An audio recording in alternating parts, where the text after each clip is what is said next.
Hi City Life family. I hope you're doing well. I hope you're enjoying the sunshine at the moment and enjoying meeting together in your groups of 6 around tables or outside in slightly larger numbers. I know it's been really nice to be able to connect together face to face, hasn't it? This is my second update in a few weeks, and really we're just building a picture as we keep coming together to talk about what the journey may be, how it may be developing, what we're hearing from God. Just sharing these things just helps us make that journey together. And we're so grateful for those people who've shared things with us, shared poems, shared testimonies about what God is saying and doing at this time. So keep those things coming too. We're on a journey of discovery together, trying to hear God for next steps, connecting with Him and one another as we wait for what is the particular steps that He might be showing us individually within the bigger picture of the corporate family of City Life. God doesn't seem to be in too much of a rush about it all. That's what I've noticed. So it's not like He's spilling out loads and loads of things at this time and ordering lots and lots of steps for us. But I think that's exactly what He's saying. There is no rush. He's just wanting us to have the time with Him and one another to seek His face. And He will tell us when the time's right.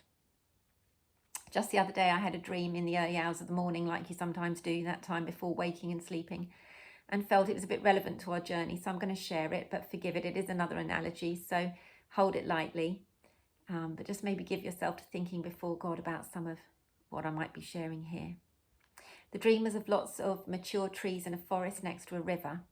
And the trees are being chopped down, trimmed down, and popped into the river where they were just bobbing together. And the current was then beginning to take them downstream. And they were going to be repurposed. They were going to be discovering new ways of being and new purposes to achieve and to fulfill. And that was really where the dream ended.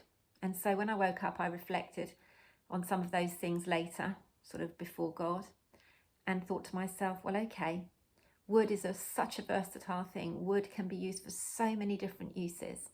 And if we're being repurposed at this time, if we're trees that have been chopped down to be repurposed, the chances are there's many diverse purposes that God has for us, even just within our community at City Life. If you think of wood, it's used in construction for buildings and frameworks. It's used for doors and doorways. It's used for flooring. It's a great insulator. It's probably one of the best insulators. It provides fencing and boundaries, otherwise things are insecure. It provides furniture, both internal and external furniture. It's used for household utensils and decorative artifacts like picture frames. It's used as works of art and sculpture. It's used for musical instruments, pianos, guitars, drums, violins, cellos, all made from wood. It's used as a fuel, both for heating and for cooking. It's used for sports equipment, for cricket bats and rackets and goalposts. It's used in the shipbuilding industry. It's used for children's toys decoratively as well. And it's used for stationery, which of course in itself, pens and papers, used for a multitude of different creative things.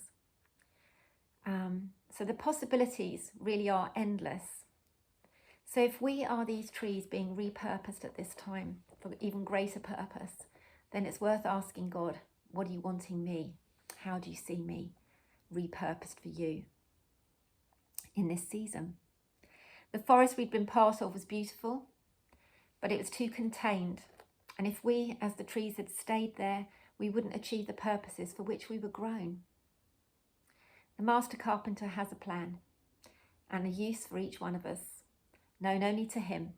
But I think as we bob down this river together, He's going to be speaking to us one by one, and we'll get an idea of what He wants for each one of us individually and collectively. The speed and length of the river determines the speed and length of the journey. That feels very Holy Spirit, doesn't it? And we need to keep leaning back into God, letting Him show us the changing landscape, letting Him teach us the lessons He wants us to learn along the way as we bob along together. And as I say, we can be asking Him along the way, how do you see me? What do you want me to do at this time? What do you want me to be repurposed as in this season?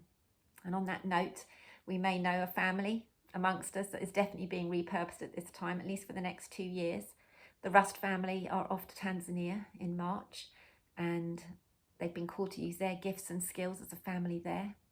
So they will leave us next March, but Rachel will give up her role working for Shine at the end of August.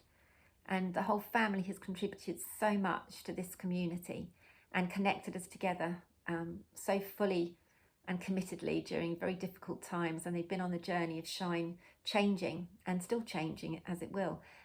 They'll be keeping in touch with that. But they have served it so faithfully, and all the families and individuals that are part of that community are really going to be sorry to see them go. So we bless them on their journey, but we also have big shoes to fill. And maybe they won't be exactly the same size and shape of shoe. Maybe it's going to look a bit different, but it may be worth asking if God's asking you to contribute something to the changing Shine picture, with Rachel gone and the family gone who've done so much. So let's stay open at this time to anything that God may say. He has good plans for us. He has good purposes for us. And if he starts to speak to you about something, we'd love to support you in what he's calling you to do. I'm not thinking he's going to be sending everybody to Tanzania, but I'm sure he is going to be getting some people to step up in these days and say, you can do it. You thought you couldn't, but this is the time you can do it. So I'm sure he is going to be encouraging us to do things differently, to repurpose us in certain ways. And I would just love to hear, and we would love to hear as a leadership team, what he's saying to you. So keep in touch and let's enjoy this journey together as we bob along down this river. Many blessings on you. Bye.